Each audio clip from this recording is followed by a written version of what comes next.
Atos capítulo 9. Mas o Senhor lhe disse: Vai, porque este é para mim um instrumento escolhido para levar o meu nome perante os gentios e reis, bem como perante os filhos de Israel. Versículo 15.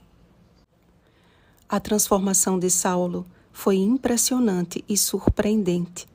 Aquele que perseguia, encarcerava e mandava matar os que eram do caminho, não imaginava que o próprio Jesus iria cruzar o seu caminho.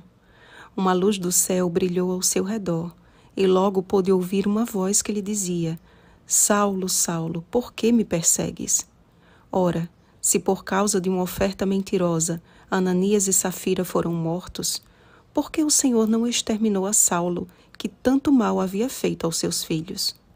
Porque o Senhor não vê como vê o homem vê o exterior, porém o Senhor, o coração. 1 Samuel, capítulo 16, versículo 7. Jesus enxergou em Saulo o que ninguém mais poderia, um instrumento escolhido para dar continuidade à obra mundial da pregação do Evangelho. Imagino aquele zeloso judeu, antes forte e imbatível, prostrado durante 3 dias de jejum, chorando como uma criança, pedindo perdão por todo o mal que havia feito a seus irmãos e seu consentimento no assassinato de Estevão. O receio de Ananias era compreensível, haja vista a sede de sangue cristão que tinha levado Saulo a Damasco. Era difícil aceitar que uma mudança tão rápida havia se operado na vida do perseguidor. Mas, confiante na revelação divina, impôs as mãos sobre Saulo e as escamas do ódio, do orgulho, da descrença lhe caíram dos olhos e tornou a ver. De forma que, após batizado, de perseguidor passou a ser perseguido, tendo que estar peregrinando de cidade em cidade a fim de preservar a sua vida. Assim, a igreja primitiva avançava e crescia em número, caminhando no temor do Senhor e no conforto do Espírito Santo. Pedro e os demais apóstolos também continuavam a pregar e realizar muitas curas e milagres.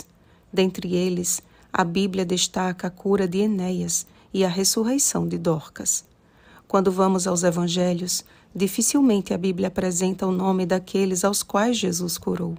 Conhecemos bem a cura da mulher do fluxo de sangue, a ressurreição da filha de Jairo, a cura dos 10 leprosos, do homem da mão ressequida, do servo do centurião romano, mas em nenhum desses casos a Escritura faz referência ao nome deles. Enéas é um nome de origem grega, Ainéias, e significa louvado, ser louvado ou glorioso.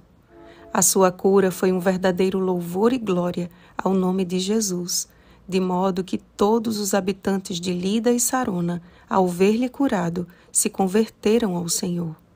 Já Dorcas, ou Tabita em hebraico, também é um nome de origem grega e significa gazela ou, por extensão, aquela que é rápida. Dorcas foi a primeira mulher a ganhar o título de discípula e suas boas obras eram notáveis. Sendo uma mulher generosa, ela usava o seu talento como ministério. Talvez Dorcas não tivesse o dom da oratória como Pedro, nem o da escrita como João.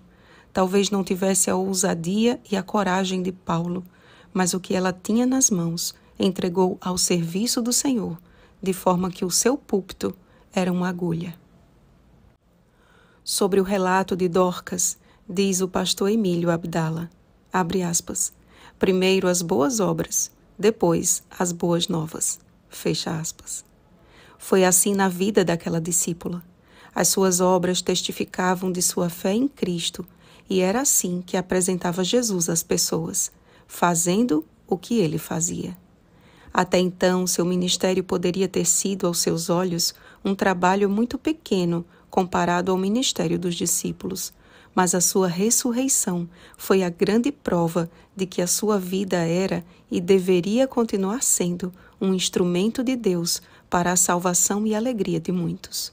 Assim, Jesus nos chama hoje como suas últimas testemunhas. Amados, Deus chama discípulos para os auditórios de milhares, mas também para os de apenas um só ouvinte. O Deus que elegeu a Saulo como apóstolo dos gentios é o mesmo que elegeu a Dorcas como discípula das boas obras.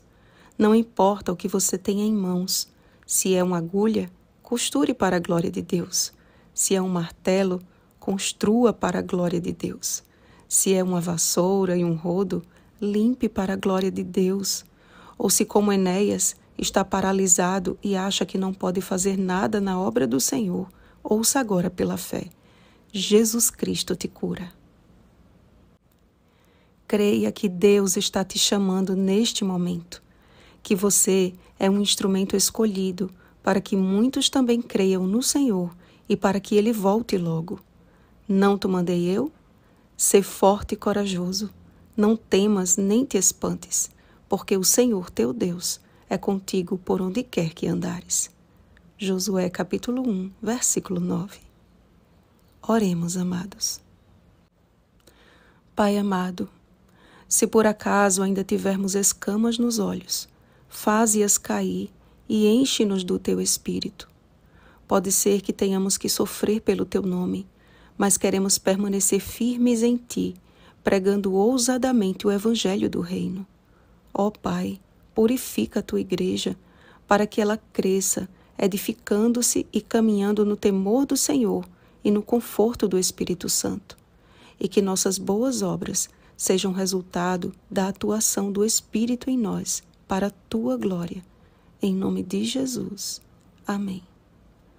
Vigiemos e oremos. Bom dia, discípulos e discípulas de Jesus. Oremos pelo batismo do Espírito Santo. Oremos uns pelos outros. Rosana Garcia Barros.